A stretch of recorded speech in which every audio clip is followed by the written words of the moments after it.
Hey, it's Soul with a brief Shadowlands guide to help you understand the Threads of Fate, a path for your Shadowlands alts to follow that lets you level up in a whole different way from your main.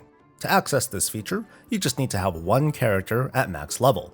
From there, new characters that complete the introductory experience into Shadowlands will be met with this snazzy effect that stops time, and you're confronted by Fate Scribe Rotal, who will present you with a choice. You can opt to replay the storyline just like before and have your alt leveled just like your main did, by progressing through the linear leveling campaign and meeting each covenant in order. At any time, you can return to the Fate Scribe in Oribos in case you feel like you're done checking things out and want to skip ahead. But just keep in mind that you're only skipping what's left of the questline and not the actual leveling. The other choice is to immediately select the Threads of Fate, which here in the description describes a level up experience of completing world quests, side quests, bonus objectives, and dungeons. There's a little bit more to it, which is what I'm going to cover shortly. It's very important to note that once you choose the Threads of Fate, this cannot be undone. Any active main story quest will be dropped, and you will immediately be thrust into a quest to choose a covenant, and upon doing so, you skip all the pomp and circumstance, you immediately get your covenant abilities and can begin progressing towards endgame content while leveling. So in its current form, just what do you get with this kind of adventure mode / alt game plus sort of gameplay style? So far, you can still pick up the original zone quest lines one at a time by talking to this NPC at the Conclave in Oribos, access a map, and then choose a zone. Or you can go off on your own.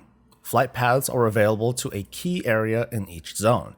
When you arrive, you can pick up a single campaign-style quest to complete objectives, kill rares, and do side quests in that zone for some rewards. So as a quick example, I completed one of the side quests and the bar filled up by a whopping 4%. But there are a lot of side quests already highlighted on your map. As for your character, like I mentioned, you do have access to your chosen Covenant abilities, but none of the other perks of your Covenant, like the mission tables, or soul binds, or Covenant activities. The Maw, Torghast, and the endgame Covenant campaign are also not available. Fortunately, you can start working towards these as you're leveling. World quests can reward anima, that will be used later if you want to work on your Covenant Sanctum and get those snazzy rewards and cosmetics. According to the original Blizzard post, you'll be able to earn Renown as you level. Considering that you're leveling, this will come from world quests and dungeons. Since the Threads of Fate is a feature reserved for alts, theoretically, let's say you're leveling a few months into the expansion.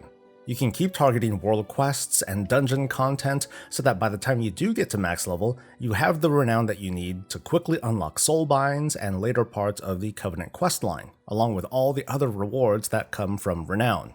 Because of the way that Renown is tied to the Covenant questline and soulbinds, I should point out that when it comes to alt friendliness, there will be a bit of responsibility on your part to pick up some Renown as you level. That way you're not bottlenecked as much and can get into endgame a little bit faster.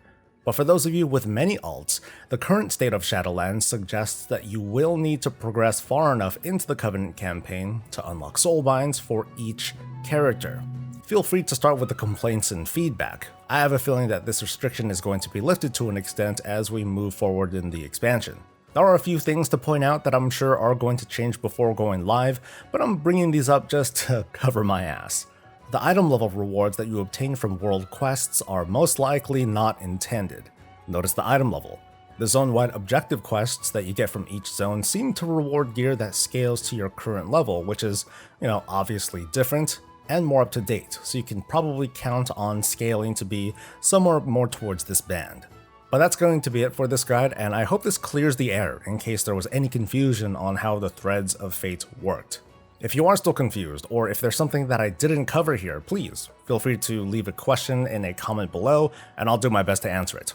Please like the video if this was useful, and subscribe for more Shadowlands guides and all things Warcraft. We'll see you next time. Until then, stay safe, stay healthy, and stay breezy.